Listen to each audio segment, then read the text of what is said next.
Good morning, everybody. Morning. I'm like short, but not short enough to be this short. My name is Amie Stepanovich. If you've been at DragonCon and on this track the last 4 years, you'll know me from my work at Access Now. But a month ago, I actually started a new job. I'm now the executive director at Silicon Flatirons, which is the tech policy shop at Colorado Law School. And I'm here with you today in that capacity, which means for the first time I actually had to jump time zones to get to DragonCon, which is a new experience. We are going to talk this morning about Facebook and democracy, and you would have had to have your head in the ground to not hear about one of the many controversies around Facebook over the last few years. I jotted a few down, many of them about privacy and the collection of data, speech, what is promoted speech, what is censored, access to the platform, who can or cannot use it, anonymity, the fact that you have to use your real name on the platform, manipulation and micro-targeting in advertising, and relationships between Facebook and third-party apps and different things that use Facebook.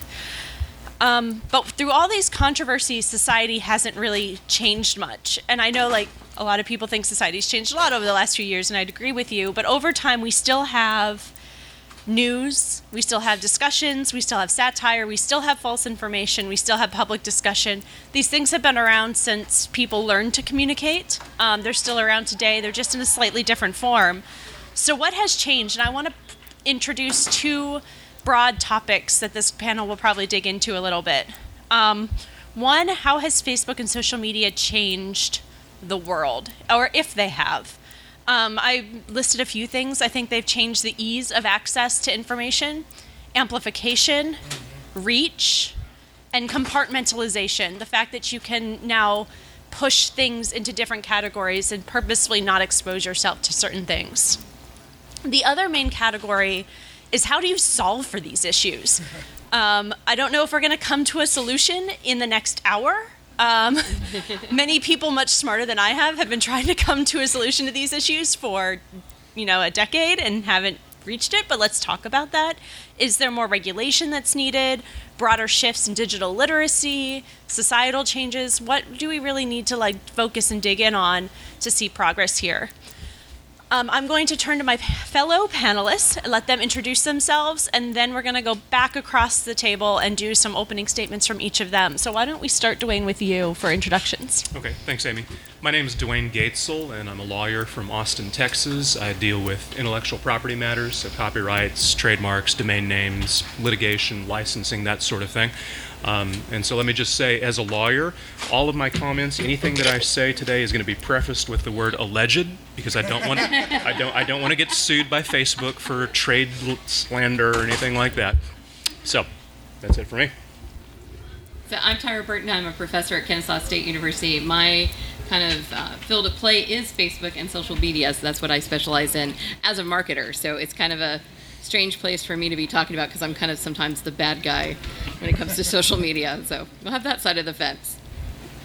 Hi, I'm Keith Watson. I've been at Georgia Tech for over 30 years. I'm the head of information security for the College of Computing. I'm a certified, GIAC certified security incident handler. I'm a Navy submarine qualified electronics technician doing special operations, cryptography, and signals intelligence, sponsor of Gray Hat Information Security Club at Georgia Tech and the Mad Hatters Capture the Flag team. I host the local DEF CON chapter DC 404, and I'm a member of the Atlanta 2600 chapter.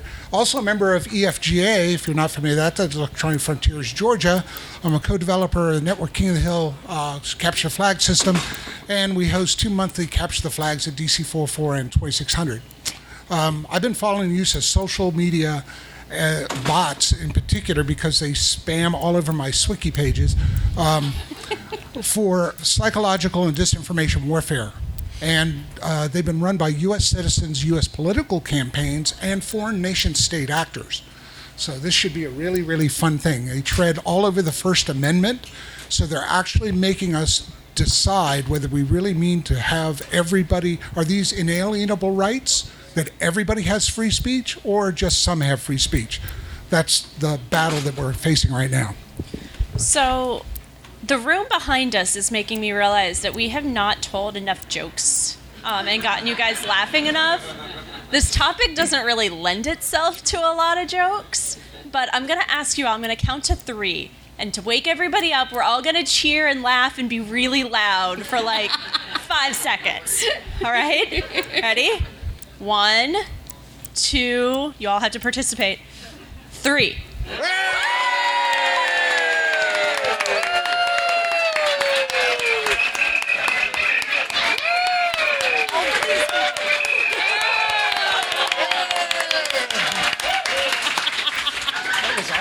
Make the other room jealous. You all are the best. Who's next door? Is that I have no idea, but they're really happy. Take that space track. All right, so why don't we keep... Oh, no, that's science track. Is that why don't we start with you for opening statements, and we'll go back this way. Okay. There's a huge debate over fake news. And the issue is... Oh, here, sorry. There's a big debate over fake news. In some cases, it's misinformation or disinformation. There's a difference between them.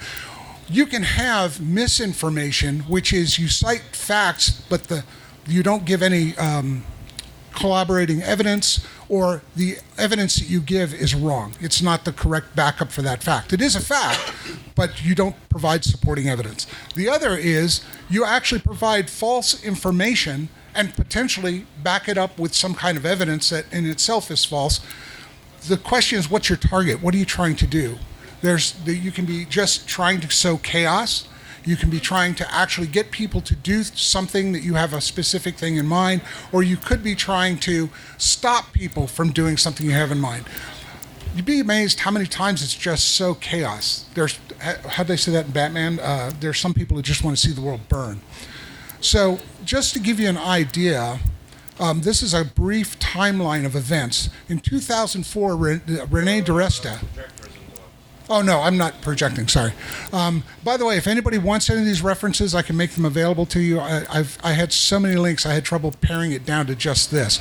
Renee DiResta gets a degree in computer science, political science from Honors College at SUNY Stony Brook and writes her thesis on 2004 Russian elections using behavioral advertising. This guy, Eric Gartz, I think it is, writes a very interesting paper in 2013 on the myth of cyber warfare. Everybody is expecting a cyber Pearl Harbor, and he says, no, that's not going to happen, because in actuality, if you do a cyber attack that produces in its effect the same thing as dropping an actual weapon, like you take out a power plant, you can expect the same kind of response as you would get if you dropped a bomb on a power plant, meaning you'll get a kinetic response. That's bombs, boots, and bullets.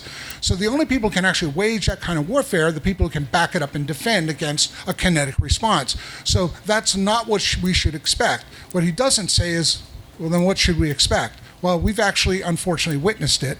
That's the problem. In 2014, Russia deployed a social media weapon. We weren't sure what they were doing at the time. It was later detected, and an article was written about it. It's called the Russian Internet Research Agency.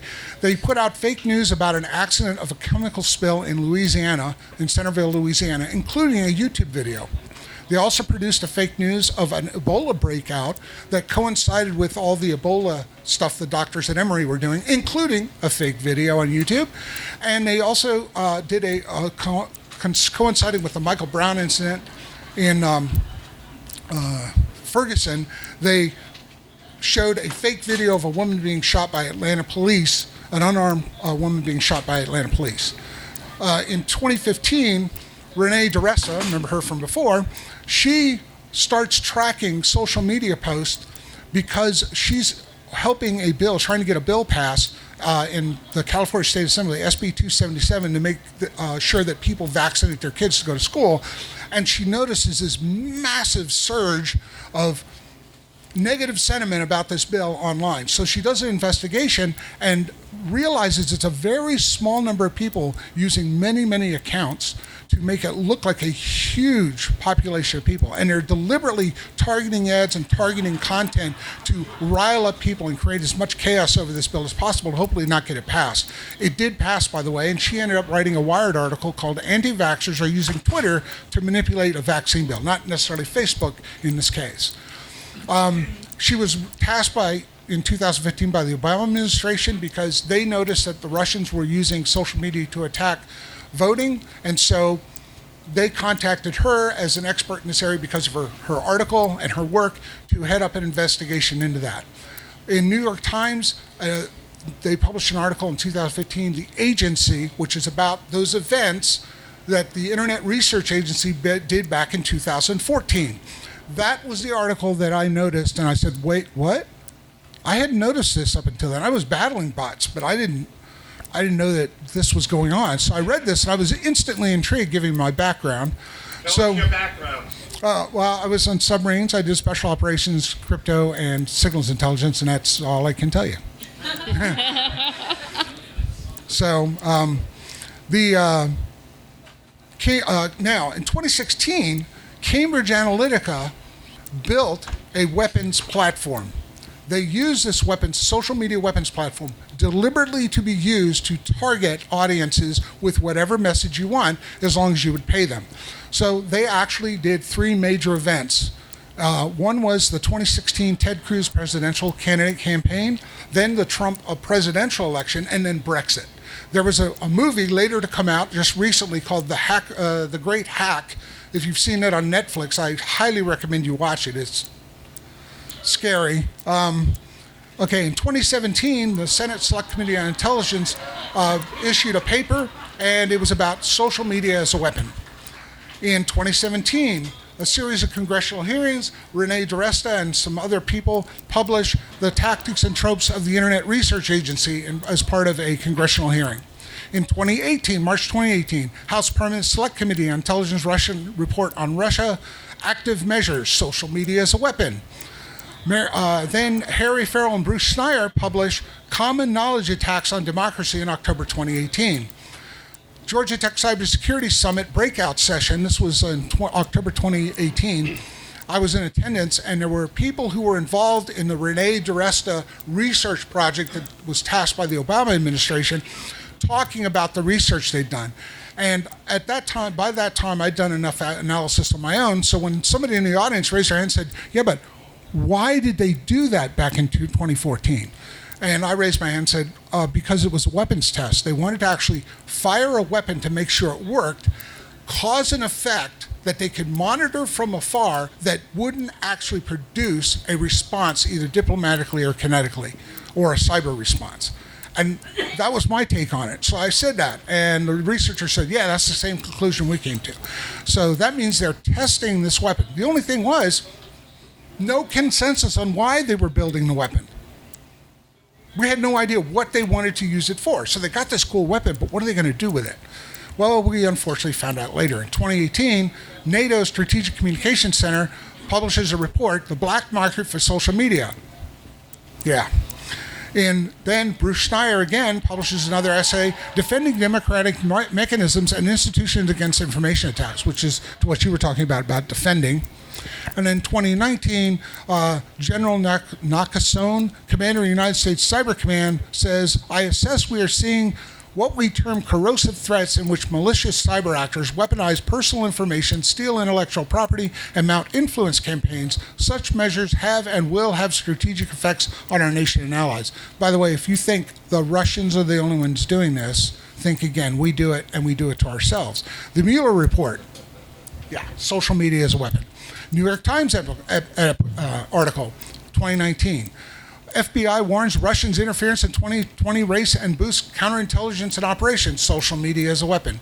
CISA, Cybersecurity Infrastructure Security Agency. The War on Pineapple, Understanding Foreign Interference in 5 Steps. Yes, it's a flyer to teach you about how to recognize social media interference. Netflix issues The Great Hack July of this year. If you haven't seen that, it's about the Cambridge Analytica incident. And then there was a Lawfare article, Is the Threat of Fake Science Real? Well, it turns out the Russians have been up to this a long time, because in 1980 they did a project, Operation Infection, where they tried to sow scientific papers demonstrating that Fort Detrick was the cause of the AIDS virus. Yeah, so they've been at this a long time. Now the last one was, and this is the one that came in yesterday, September 2019 issue of Scientific American. How many of you notice it's not September? Right, that's because they published their September issue in October. Misinformation has created a new world disorder. Our willingness to share content without thinking is exploited to spread disinformation. Now, that's really, really overwhelming. What do you do in light of that?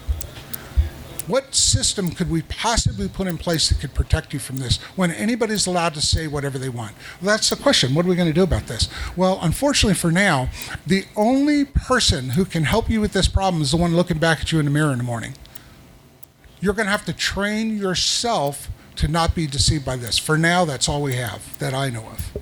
Next. Why don't we go Tyra? Yeah, sure. Oh, sure. Okay. So, from my point of view, looking at this from a marketer, I go back to 2008 and President Obama's campaign, because he showed the effects of digital media on being able to raise a grassroots campaign, where you move from getting donors that were donating thousands, $10,000s of dollars to people donating $5 and $10. We see that now, particularly with Mayor Pete's campaign for the presidency. And because of that seed sown in 2008, when the 2012 election happened, we again see now the Republicans coming in and saying, oh, there's this thing called digital marketing and perhaps we should do it. And by 2016, you can't look at digital media anymore and not see a ton of political ads and people talking about it. So we have that going on one hand, in my opinion. I'm a gamer girl at heart. That's what I love. I played World of Warcraft for more years than I would like to admit, like 15. Anyway, Holy Priest, if you need a PvP partner, please let me know. My husband might object. He's my pocket hunter. But as a girl gamer, I've known the vitriolness of the internet because of Gamergate. We've seen what happens when trolls are allowed to attack in force. And so you put those two things together, and with anonymity in some cases, and you get this massive storm. And as a marketer, I know that before 2016, if you were targeting on Facebook for ads, you could target down to minuscule details. It was awesome. You could say, give me the person that went to the University of Georgia football game last week to target for this week's Facebook Live about that game. We can't do that anymore. They've changed that.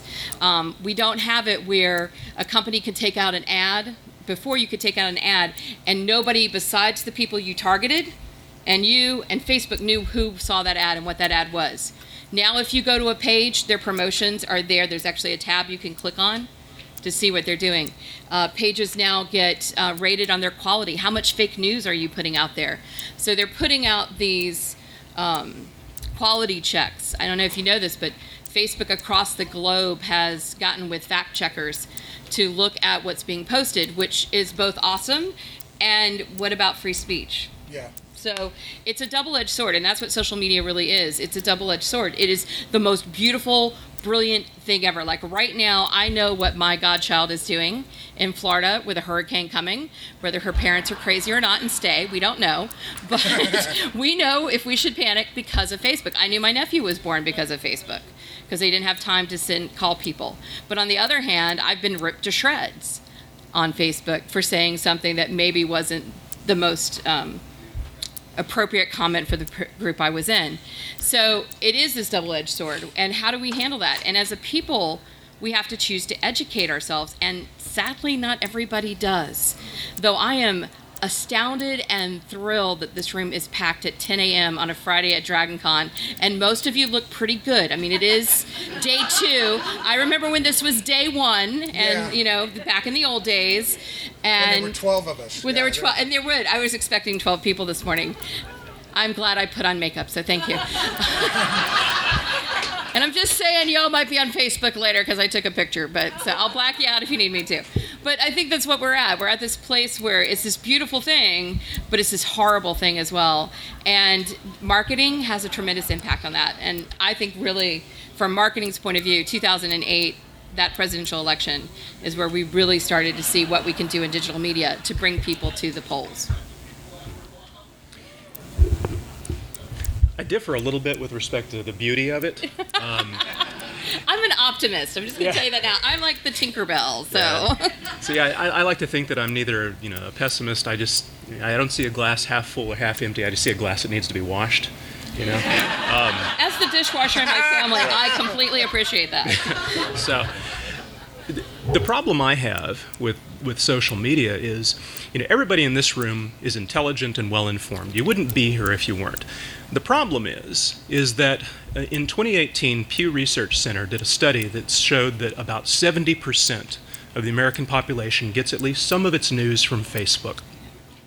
And I find that just horrifying. To me, the solution is obvious. Okay, you turn off social media, you read a magazine, you read a newspaper, whatever, you get rid of all the clutter. Well, that's great for, the 20 or 30% who actually read anymore, but it doesn't work in the real world. So what do?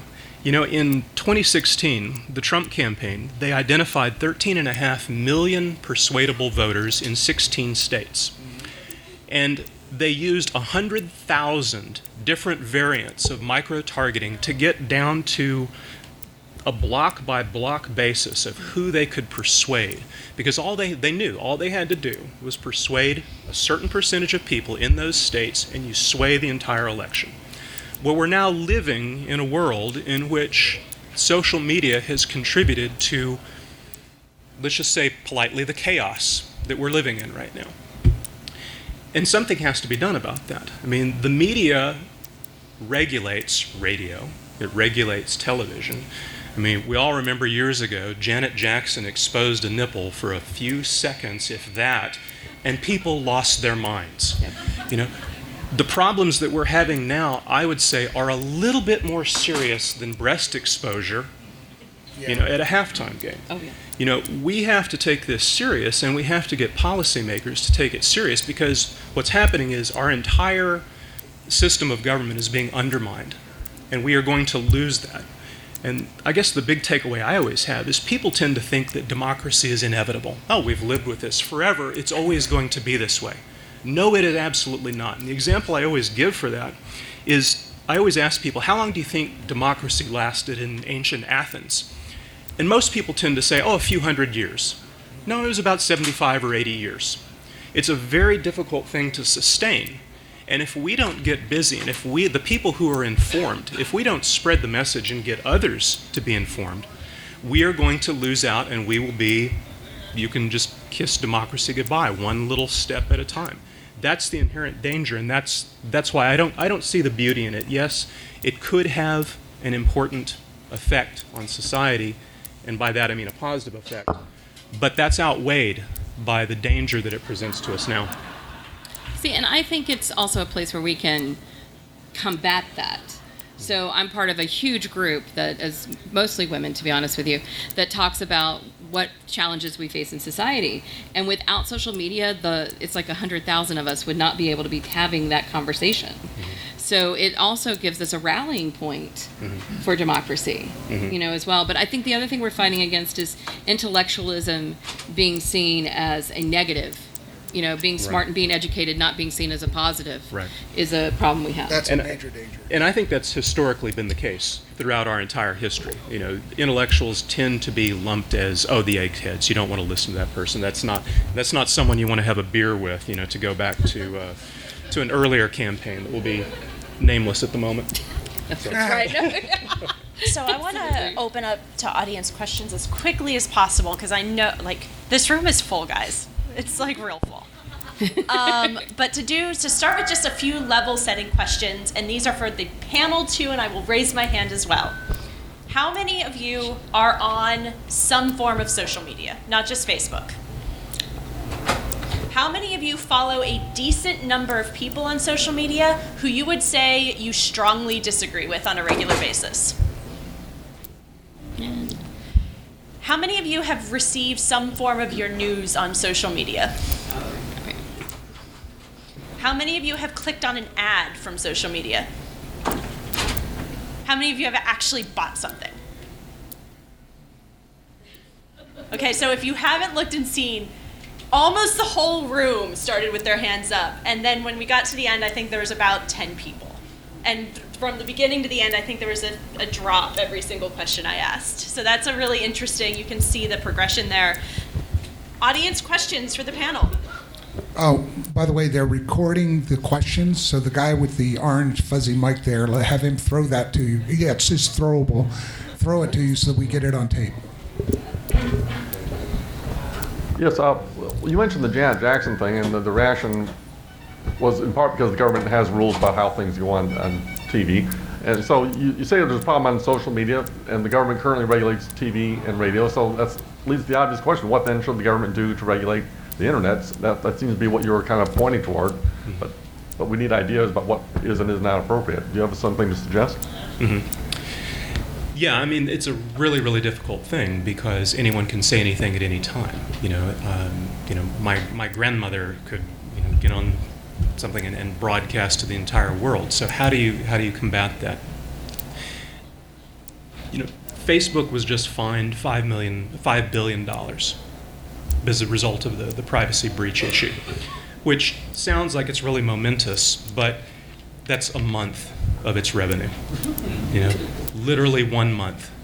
They're bringing in $15 billion per quarter. So Mark Zuckerberg will act all contrite and, oh yes, we'll try to do better. And as Amie mentioned, they were fined for doing the same thing in 2011. Well, to me, the first step is you got to have meaningful fines. You got to make these massive, massive companies that can sway elections in countries all over the globe sit up and go, oh, they're serious. They're not just going to take away, a tiny little bit. The funny thing, and it's pathetic, but it's funny, after the $5 billion FTC fine was announced, Facebook's stock went up. Because only $5 billion. Yeah, exactly. The investment, that's not so bad. We can live with that. Well, if it was $50 billion, stockholders are upset. Zuckerberg goes, ooh, yeah, we got to do something about this. So that's, I think, step one. You got to be serious. It's got to be something meaningful to make these companies realize, no, we can't do that. Google was fined, for YouTube violations and for Street View.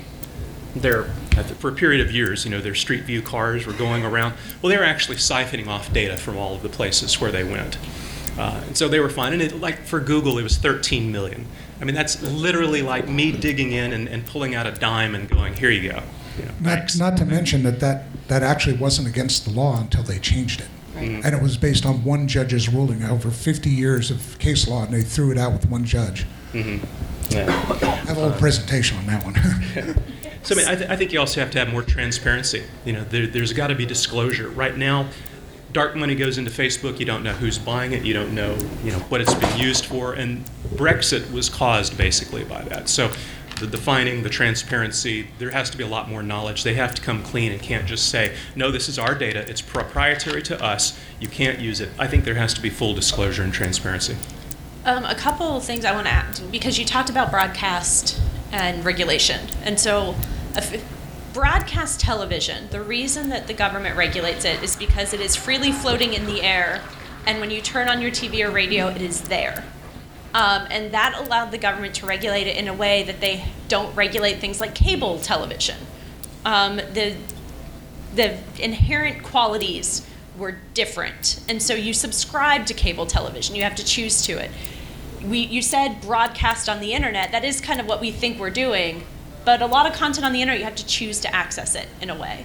So it's not the same as what we would consider broadcast television or radio. It is regulated differently. The whole system set up is different. And so just to define a little bit about the way the government comes at this in terms of regulation, I also want to level set a little bit on speech, because the word speech has been brought up several times. The First Amendment in the United States, which doesn't exist in other countries, and this is an international conversation, but in the US, the First Amendment protects against government regulation of speech, not private sector limitations on speech.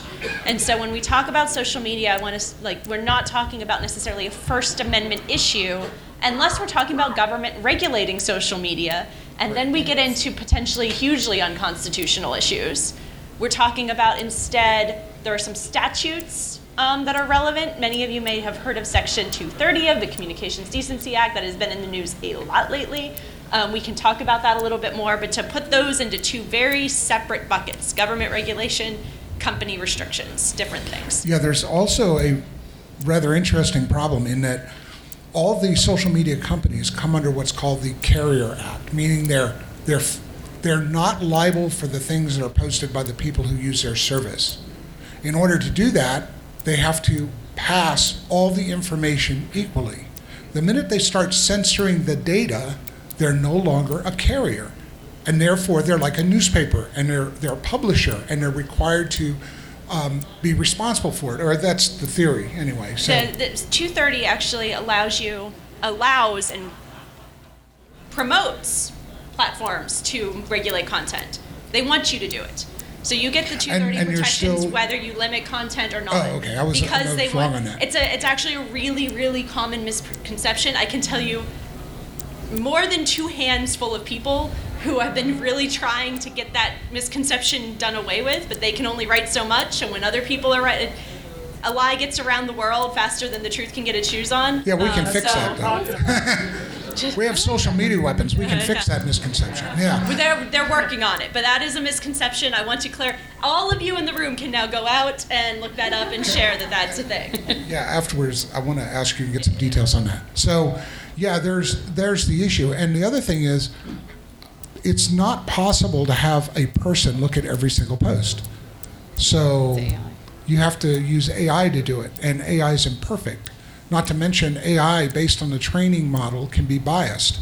It can be biased in very, very subtle ways. There's a whole section of arguments about bias and the use of bias in AIs in the court system for sentencing. So it's a very, very difficult thing. The technology is moving so fast and the impact on society is moving so fast, we really haven't come to grips with it yet. Like Dwayne said, it's impacting our society right now in a very, very big way. In some cases, it's really good. You find out about you said your godson? Yeah, my godson. Yeah, your godson. That's really, really awesome. But at the same time, if it's getting you to do something that if you really thought about it, you wouldn't normally have done, that's not a good thing. So we really don't have a solution for this problem. We're going to need a lot of thinking on this. That's why y'all are here. You have to think about this, go back, disseminate that information. Well, I'm going to actually refer to the advertising world. Advertisers are known for self-regulation because they don't want the government regulating them, particularly when it comes to alcohol. So for years, there's regulations on kind of in their own group of how they would advertise. And I think as a collective, we have to kind of demand of social media outlets to start that process themselves. And we see some of that. But I don't think government can keep up in terms of regulation because the technology just changes. It's sort of like how that bill, people think it means one thing. Well, as soon as technology changes, it alters it. It alters what's going on.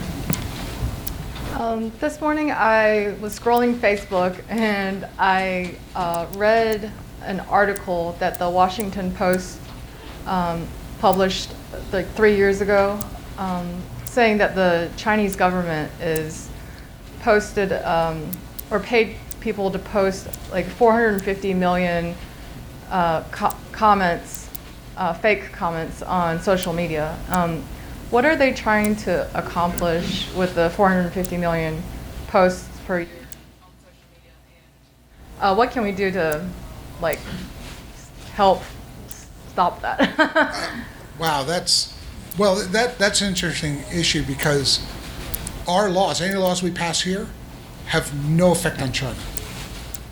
And that's also an issue because any laws we pass here that potentially do affect China, you're projecting our policies and our ideals across a border that's usually considered an act of war. So we have to be very careful what we push and how we push it. In Hong Kong, if you've been following the events in Hong Kong, that was one of the things that came up I was going to put on here on this list of events. There was this massive surge of social media attacks to paint a bad picture of the people who were protesting in Hong Kong so that they can, it's surmised, so that they can sell the idea that if the government goes in and uses force of arms to stop this insurrection, as they're calling it, then they're good guys in the eyes of the people. So they're using social media to paint the picture that these people are evil and deserve us to come stamp them out. So it's a really interesting thing. It's interesting in that I'm not in the middle of it. I'm standing over here. But if you are in the middle of it, we have loved ones in the middle of it, it's not funny. So I wish I had an answer to that question. I don't know of a solution to the problem. You asked what they're trying to do. Social media, like, if you get a lot of comments on your post, more people will see your post. if you share a lot of comment, like a lot of social media is set up so engagement with something promotes it to other people. So you have a bigger chance of people seeing it. Now, that is one of the reasons why, in the wake of figuring that out, a lot of platforms are changing the way they do things to try to track some of that artificial traffic and not promote those posts. It has been a hard problem, but I think some of the, in the wake of recognizing when social media gets it right, because we shouldn't just hate bash, I think they're working on that really actively and trying to do better.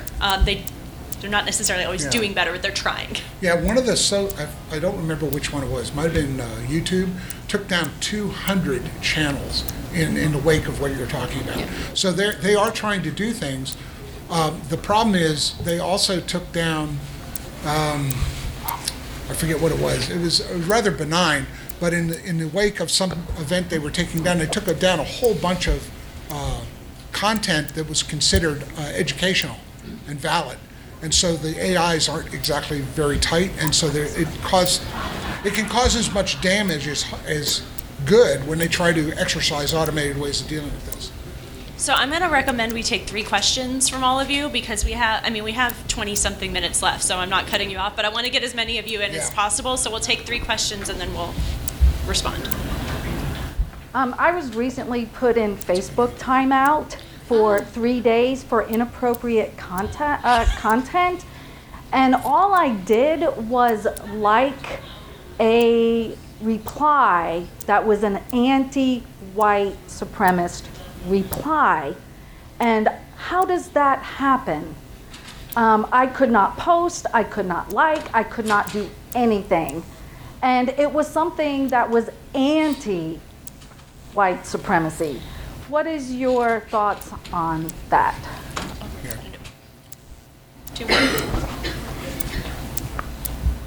Mine has stopped using Facebook. I did in 2016. Oh, you want to go ahead and ask? Okay. So a lot of the tech companies themselves are really racing to try and keep up with some of the different problems that we're talking about here. YouTube's a great example. If you have 1,000 hours of video being uploaded every hour, how are you going to keep up with all the deluge of what all is going on? I do agree that a regulatory solution is something that we definitely need to consider, but a lot of our representatives have a smartphone on their assistant, and what would you think is the best way for us to help push for change at the regulatory level, either through direct teaching or supporting some sort of model legislation or stuff like that? And one more we have in the, I work for a tech company, so I won't say which one, so all this is interesting. But one of the things that's happening in the tech industry, is particularly if it's a global company, is what the EU passed as GDPR for the protection of their citizens. And the gentleman mentioned about the fines have to really be astronomical, and that regulatory is 10% of their GDP. If that was implemented wherever, I think that would be a great factor, because in that regulatory appliance, or what appliance, I'm thinking about my job. In that regulation, they wouldn't be able to send any of your private data. They would have to, the companies have to protect your data. Without your permission, they would get fined. They also have to mask your data. So if you were to share it with another company, they have to tell you that they've shared your data. And if they don't, they get fined. So that's one of the things I like. More people need to look at some of the things that have already been implemented and fight for getting that implemented here. So we have Facebook timeout, volume of posts and who regulates, or if regulation, and GDPR and privacy regulations. We'll start with Dwayne, and we'll head this way. Okay, I'll just do a quick speed round. The Facebook timeout, you got hit by the no shoes, no shirt, no service kind of thing is what happens. Since it's a private thing, they don't have to, provide speech. And like Keith was saying, the AI is imperfect, because you got swept up along with, the white supremacist stuff that's just kind of an assumption made by the AI and lumped you into the same thing. Yeah. How to push for changes with respect to representatives having smartphones. My personal view on this is that the people who are benefiting from the system are not about to change the system. They would much rather be in Washington, D.C. and schmoozed by lobbyists than go back to, Idaho or Montana and run a pest control company or something. My personal view is until we solve the gerrymandering problem and actually get people to speak to everyone instead of, until we solve that problem, you're going to have people cater to their base, because why wouldn't they? And so we've got to solve that problem first. And if we do, then we get reasonable people, then we can start effectuating change. With respect to GDPR, I totally agree. We've seen a lot of the impact of GDPR. A lot of companies have implemented privacy policies to do that because trade is international. But we have not seen the type of fine mechanism that you're talking about. And I agree, if something like that, that's exactly what I was saying to the gentleman earlier, that would make companies sit up and take notice. So. And I agree with GDPR. I mean, I have friends that work at media companies, and even though they didn't have to implement it here in the United States, they did because they were a global company. And so it makes sense. It is a little bulky if you're an entrepreneur, if you're a single proprietor. It's a pain in your backside, to be honest with you. It's definitely meant for global corporations. It may need some handling for entrepreneurs because it really is unwieldy there. But I think in general, the idea is absolutely correct. Facebook Timeout, my favorite thing. I've not been in Facebook Timeout yet. I'm waiting. The problem is the AI saw white supremacists and didn't see anti. So the best thing you can do for the next person is make sure you put in a ticket saying, I didn't do anything. Okay? So say, hey, this is my counteract. Because if you don't, then that AI is not going to learn. The other thing you should know is the feed for you on Facebook is different for every single person in this room. We all have our own formulas. So it really can box you in so you don't see everything. And that, to me, is one of the greatest things you can do to try to have a better worldview is go off of your feed, go to real news sites and look at them. I don't remember the middle one at all. Oh, government. I agree. I think once we can get rid of gerrymandering and lobbying, then we can start having a conversation that's not driven by people who have more money than I do. And you do. Well, if you do have more money, please go lobby. Because I'm going to assume that you're good and you're back with us. So go and use that wisely. But otherwise, I think we have to take care of those two things first. I absolutely agree. Okay, first off, I want to preface this by the fact that I'm a hacker. That means I think in terms of, hey, what can I get this to do that the designer didn't intend? If they didn't think of every possible case and corner case, then there's something I can game this with to try to get things to go, the right way, which is the way I think. Keith, I'm going to give you my card later because you're going to need it. Are you scared? I'm kind of scared that we're in the middle Actually, I could use a good lawyer. Now, when you were asking all the questions about who had social media, you notice I never raised my hand? What's it tell you that the one guy who's a spook professionally in the room doesn't have social media? Do you know why? Because I actually know and recognize that it is the greatest intelligence tool ever built by man. Where I used to have to go to sea and spend 280 plus days a year north of the Arctic Circle watching those pesky Canadians. Oh, hi. Oh, I recognize you. Yeah. You notice it worked out okay. We don't speak Russian or glow in the dark. So. You don't glow in the dark. Yeah. Well, no, actually on submarines, nuclear submarines, you get far less radiation than you all get because you go out in the sun. So, just little tidbit. Anyway, where was I going with that? The point is, social media is an absolutely amazing way for us to communicate. But the way it's built, it can be gamed so easily. But that can be a good thing if you're trying to rally people behind something that's really, really important, like GDPR rules. That would be a really good thing. It's a really, really bad thing if you're manipulating edge case voters to turn districts to push an election in your direction. That, I think, is misuse of it. Go watch The Great Hack. You're gonna unplug your computer and hide under the bed with it. Now, as to the AI, that was one of the cases where it went through and said anything that has to do with white supremacy. Well, they took down every educational site that was talking about the history of the fight against white supremacy was taken down in that same sweep. It was a huge mess. And so that every time they turn out one of these weapons, it has one of these unanticipated side effects. Now, they can go in and fix that, but it doesn't happen overnight. Think of the trillions of posts that get posted up there, and these tools are automatic, and there's an army of people. And by the way, those army of people, they know how to game the system too, and they have things they think ought to be right, and that influences things as well. And it doesn't mean that the company's made a policy to say you must do it this way, but if you tend to hire toward a particular demographic, then that demographic is going to exercise their beliefs. And if you have a majority of people with a particular belief system, doesn't matter whether it's pro or against what you think, they're going to act as individuals in a particular direction. No single snowflake blames themselves for the avalanche. That wasn't, I didn't invent that. Somebody else invented that quote. So that's the problem with the AI. And you do get people banned. You have to go back and you have to fight it.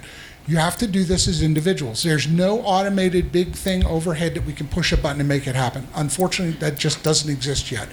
Maybe someday the AI will have a singularity and everything will be taken care of because it'll be Armageddon. So now, politicians. Do you know the event that happened that Rene DiResta talked about where the anti-vaxxers used social media almost worked? So here you have this tool in your hands. You can use social media. You can actually get enough of an uproar. The politicians will listen to that. But so can the people who are against whatever you believe. So it's a double-edged sword. Who said that to start with? I think it was Dwayne said that. It was Oh, it was you said I'll it. take Tyra, it. It sounds lovely. Tyra said that. Okay. That it's a double-edged sword. Data regulation. As someone who's had, now I like the GDPR. When they said, we're going to do the GDPR, I looked at it and went, yes, finally, they're going to make this is my data, and I want you to protect it. Thank you, Equifax. And that made me really steaming mad. Oh, that wasn't the one that was really bad. The OPM breach is the one that really ticked me off. That was my data. Oh, and by the way, the data they exposed, when you fill out for security clearance, it's a colonoscopy of your personal life and everybody you've ever come in contact with, including all your family and friends and everything else. So that's the kind of information that's breached. I'm really mad at them for that. Anyway, data regulation. On the flip side, I've actually had to implement practices for GDPR. How they define those rules, they sound great on the surface, but they're warm and fuzzy on the surface. They didn't get into the weeds of the details. For instance, your IP address is personal information. That's you, even though the law says it's not you. It's kind of a bit of this, right? So that weblog that your IP address visited my website is under GDPR. So I'm going to take a quick... How many have a web page? Congratulations, you own GDPR data. We're going to take 3 more questions, and then I'm going to go through and do answers and closing remarks because of how much time this is taking. I do want to take a really quick 45-second go-around. Pay attention. Some platforms do power dynamics when they're considering what speech comes up and comes down, and some don't. Some do an equal application. If you say you hate white men and you say you hate black women, that's treated the exact same. They don't take power differentials into account, and that's important. GDPR, there are groups like Access Now, my former employer, working really hard to get a privacy law in the US. Call your representative. I lived in DC, I didn't have one. If you don't live in DC and you have a representative, call them and tell them you support a privacy law in the US. People are working really hard on this right now. And a real quick poll. How many people implicitly trust government to regulate what you can say on the internet? How many people implicitly trust companies to regulate what you can say on the internet? Next time you think about regulating speech on the internet, I want you to understand that we had half a hand raised on the first question and no hands on the second question. It's a really hard thing to do. Yeah. 3 questions. Okay, hi. This is a great panel. I wanted to say, we were at lunch yesterday, and we're having this conversation about like the people who they love the Second Amendment so much that they would actually accept like a Nazi state to make sure they had their guns. You know what I mean? Like they would be okay with a government like that in order to keep their Second Amendment cemented. And these kind of messages, extreme messaging, as a marketer myself, goes out online, right? This extreme messaging and pushes agendas that really are uncomfortable for a lot of me and my friends and people who out there who are intellectuals who don't want to go in those extreme cases, right? We want freedom for everybody. Is the answer, and I'm asking this as a marketer myself, is it to just shut it down like the spook and just say, forget it, no social media, we're not going to do it because it's not worth losing the democracy? Or is the case that we don't have the same campaign running? We're not pushing as hard as Sheldon Adelson or the Koch brothers. We're not active in our marketing efforts to reverse that tide of messaging. What do you think about that?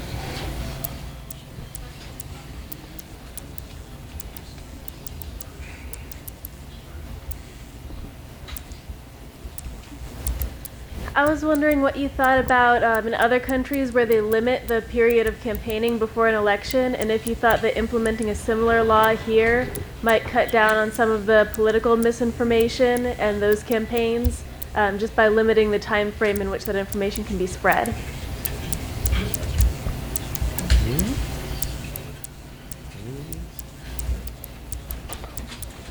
What are your thoughts on requiring people when they sign up for social media to actually have identifying information that can track back to you, like it used to do for Facebook when it first started? You had to have an EDU address to sign up. All right. Keith, do you want to start? We're doing responses and closing remarks. If we do have time for questions, I'll take a couple more, but we have 8 minutes left. Okay. Directly to your thing there. How many have ever seen anything that they agreed with on social media? How many have seen something they disagreed with on social media? So that means everybody in here has seen something they like and something they don't like. Well, because you saw something you don't like that I do like, I want the government to regulate that. Now, you mentioned a spook saying no social media. That's a personal decision on my part. I think it's wrong to have the government force that decision on your part. That's up to you to decide. That's not up to the government to tell you what to do. Free speech means free speech. I paid a price for that free speech, and I expect to get my free speech. Okay, limiting time frame for political campaigns. We kind of have that now in that you can't campaign within so many feet of a polling place, which is kind of a joke, because last I checked, radio waves and internet goes pretty much everywhere.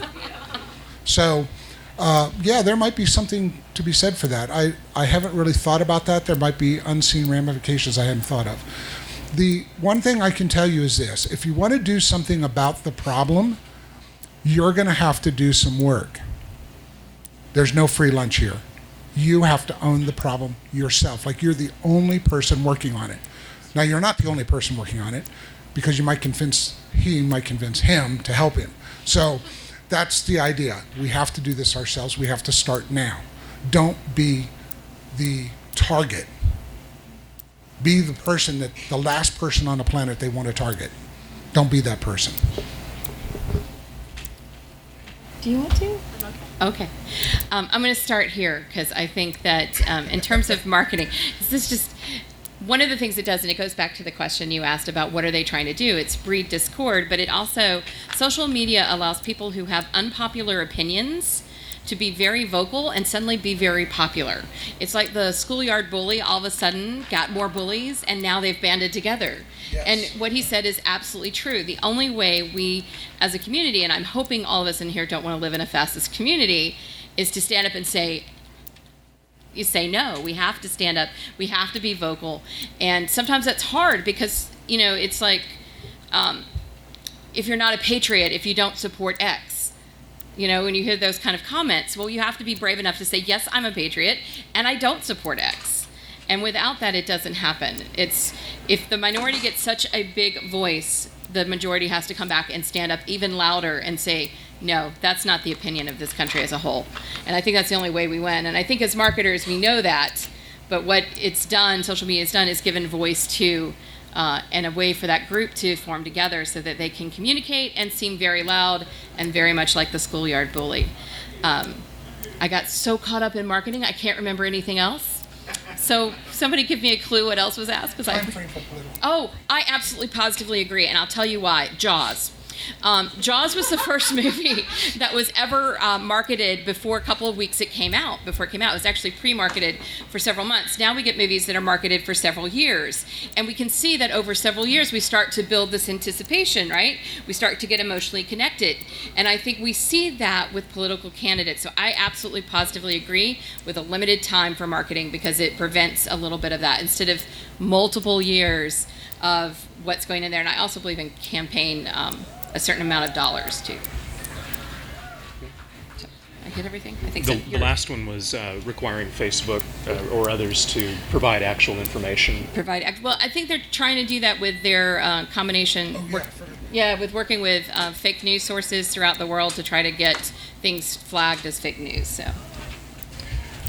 So for me, with respect to the whole free speech issue, which is implicit in your question, free speech is not unlimited. The Supreme Court ruled long ago that you don't have the right to stand up in a movie theater and falsely yell fire. Well, things are burning, you know? I'm sorry, they just are. Things are burning. And the falsity has to be addressed, and also the preeminent danger has to be addressed. And where you have both of those, you have the ability to come in and regulate that speech. And so when you have people saying that, oh yeah, you know, Nazi government is all fine and good and so forth, if that presents a preeminent danger, then the government is authorized to do something about it. Now, what exactly is to be done there is the much harder question, but I don't think it's as easy as saying, oh, this is free speech, everyone can say anything that you want. You can't. You know, there are limits. And I think the government needs to explore those limits from a regulatory fashion.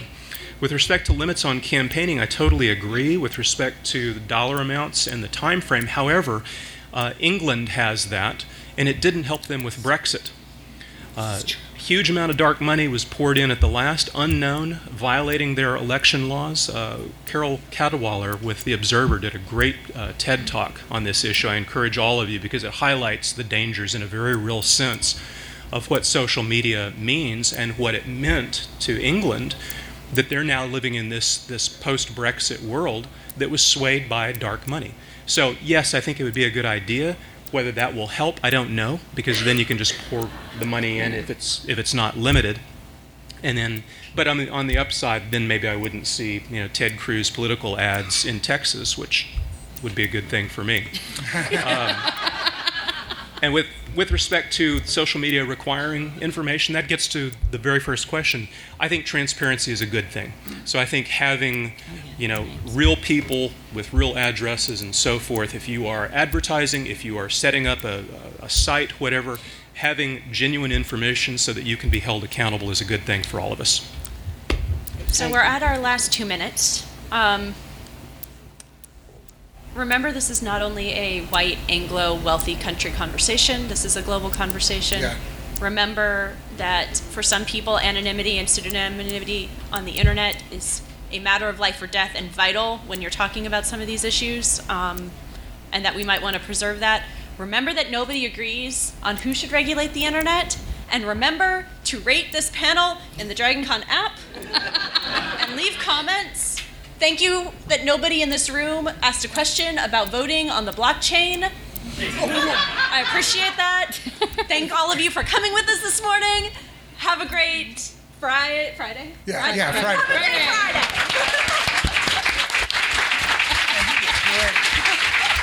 You were awesome. Yeah, you were awesome.